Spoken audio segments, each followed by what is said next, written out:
500 feet.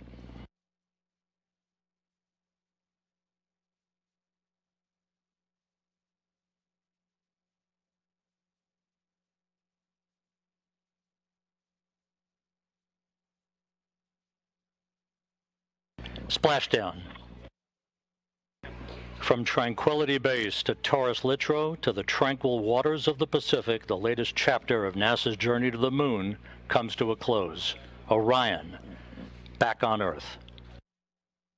Unofficial splashdown time, 11:40 and 30 seconds a.m. Central Time.